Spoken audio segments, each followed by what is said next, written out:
Welcome and welcome back to Jaimini's vlog. શું pronounce કરું?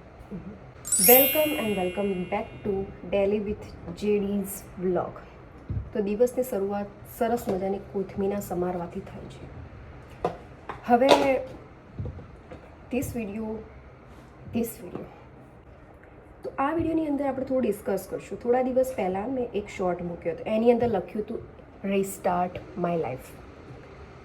એ કેમ મૂક્યો તો તમને ખબર છે? હું થોડા દિવસ પહેલાં જ્યારે હું બીમાર પડી ને ત્યારે મારા મનમાં એવું આમ દુનિયા પૂરી થઈ ગઈ એવું બધું હતું. અને ભાઈ જે દિવસથી મેં એ રીસ્ટાર્ટ વિડીયો મૂક્યો અને જે મારા જીવનમાં જે કામના ઢગલા થયા છે, how can I explain with you? Because પહેલાં તો હું જ્યારે રિસ્ટાર્ટમાંથી જાગી ને ત્યારે મને ખબર પડી કે હવે મારા સ્ટુડન્ટ વિઝા પૂરા થવા આવ્યા. તો સૌથી પહેલું કામ એટલે કે મારે પીટી આપવાની છે. હવે જે પીટી આપતા હશે ઇન્ડિયામાં કે અહીંયા, કે જે તૈયારી કરતા હશે, જોબનું જે શિડ્યુલ હશે એમાંથી ટાઈમ કાઢીને જે લોકો તૈયારી કરતા હશે એને ખબર હશે પીટીનું શું દુઃખ છે તૈયારીનું. તો સૌથી મોટું ટેન્શન એ આવી ગયું. પછી ટેન્શન ના કહી શકાય, હજુ મારી પાસે છે ટાઈમ 6 મંથનો, પણ આપણે સ્ટાર્ટ કરીએ વહેલા તો જલ્દી પતી જાય એવું હોવું જોઈએ. બીજી વાત કે હા, બોન્ડાઈ પરથી યાદ આવ્યું કે મેં બોન્ડી બીચનો અહીંયા બોન્ડી કે બોન્ડાઈ જે પણ હોય, જે અહીંયા ઓસ્ટ્રેલિયાની અંદર જે ફાયરિંગ થયું હતું એ જગ્યાએ અમે હમણાં ગયા હતા. બહુ સુંદર જગ્યા હતી એમ કહી શકાય, પણ ભાઈ ઠંડી હતી. આ ઠંડીમાં મારું ડિસિઝન એક તમને જણાવું. જ્યારે પણ હું બીચ ઉપર ગઈ એટલે કપડાં મારા બહુ રોંગ પહેરાઈ જાય. પહેલી વાર મેં ગયા હતા ત્યારે સાંજે ગયા હતા અને એ દિવસે મારો બર્થડે હતો. હવે મારા બર્થડેના દિવસે અમે નવા કપડાં ઓફકોર્સ પહેરીને ગયા હોય, નવા કપડાં પહેર્યા અને પાણી જોઈને એવું લાગ્યું કે પલળવું તો પડશે. થોડી વાર તો એવું વિચાર્યું કે ના ભાઈ ના ના ના ના નથી પલળવું, નવા કપડાં પહેર્યા છે એઝ યુઝ્યુઅલ મારો નાટક. અને થોડી વાર પછી ભાઈ હું જે પલળી હતી પછી મેં વિચાર્યું કે યાર હું દર વખત બીચ ઉપર આવું આવા કપડાં કેમ પહેરીને આવું છું, કેમ હું નોર્મલ વ્યક્તિ નથી થઈ શકતી. તો વધારે પડતું ઓવર થિંકિંગ ના કરું, કેમ કે નોર્મલ કેવી રીતે બની શકું? જ્યારે હું કોઈ પણ બીચ ઉપર જાઉં છું ત્યારે ઓલવેઝ હું સારા મતલબ જન્મદિવસ ઉપર અમે બીચ ઉપર જઈએ છીએ.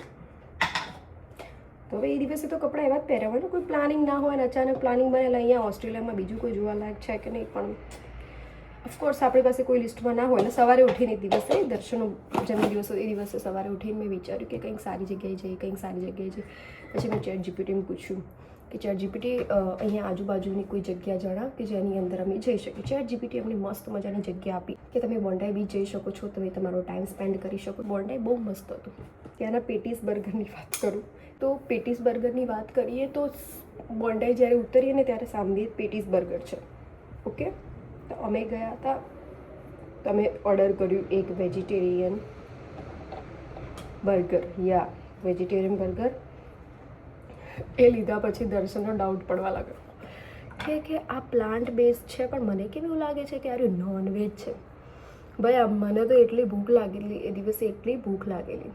મેં એ જ્યાં સુધી એટલું વિચારતો ને કે આ અંદર શું નાખ્યું હોય, આ કેમ આવું દેખાય, એ બધું વિચારતો ત્યાં સુધી તો મારું બર્ગર પૂરું થઈ ગયેલું. એને 2 વખત જઈને કિચનમાં કન્ફર્મ કરાવ્યું કે આ બર્ગરની અંદર આ જે ઇન્ગ્રીડિયન્ટ્સ નાખ્યા છે એ વેજીટેરિયન છે કે નોનવેજ તમારાથી ભૂલથી અપાઈ ગયું હોય એવું કંઈ છે. કેમ કે થોડી મિનિટ પહેલાં કે મારો પહેલો ઓર્ડર આવ્યો ને ત્યારે એ લોકોએ એવું થયું હતું કે બીજા કોઈનો ઓર્ડર હતો ને સમથિંગ એવું કંઈ થયું, એટલે દર્શન એવું લાગ્યું કે કદાચ કોઈ બીજાનો ઓર્ડર આપણને અપાઈ ગયો હોય એમ. પણ એ બધું એણે વિચાર્યું, આપણે તો પૂરું કરી દીધું. એનું બર્ગરે મેં પૂરું કર્યું, મારે પૂરું કર્યું. અને 2 વાર કન્ફર્મ કર્યું ત્યારે ખબર પડી કે હા ભાઈ પ્લાન્ટ બેઝ છે, પણ એને જે ઓલરેડી જે ખાધું હોય ને હંગ્રી જેક્સ, મેકડીન આ તે સમથિંગ જે બર્ગર ખાધા હોય આજ સુધીના, એ બર્ગર કરતાં એને ડિફરન્ટ લાગતું તો એણે ના ખાધું. આપણે તો ખાઈ લીધું કેમ કે આપણને લાગી હતી ભૂખ. બધું સહન થાય, ભૂખ લાગે ને એટલે મગજ ચાલતું બંધ થઈ જાય, એના કરતાં ખાઈ લેવું સારું. આજ સવારે ઉઠી મેં કીધું મેં મસ્ત પ્લાનિંગ કરી દઉં કે મારે શું કરવું શું ના કરવું. જોબને એપ્લાય કરવી છે ઓફકોર્સ, આપણે ટીઆરમાં આવી એટલે સારી જોબ તો જોઈશે જ. તો એના માટે મેં ચેટ જીપીટીને 3-4 મહિના પહેલાં પૂછ્યું હતું કે મારી પાસે આવો એક્સપિરિયન્સ છે તો હું ક્યાં જોબ કરું તો સારું રહે. તો ચેટ જીપીટી મને ઘણું બધું મોટું લિસ્ટ આપ્યું. તો એમાંથી 1-2 જગ્યાએ મારે એપ્લાય કરવાનું હતું, પણ તો બી આળસમાં કાઢી દીધું. તો આજ સવારે મેં ઉઠી નોર્મલી અને પછી વિચાર્યું કે ચલો આજે આ કામ કરું છે, આ કામ કરું છે.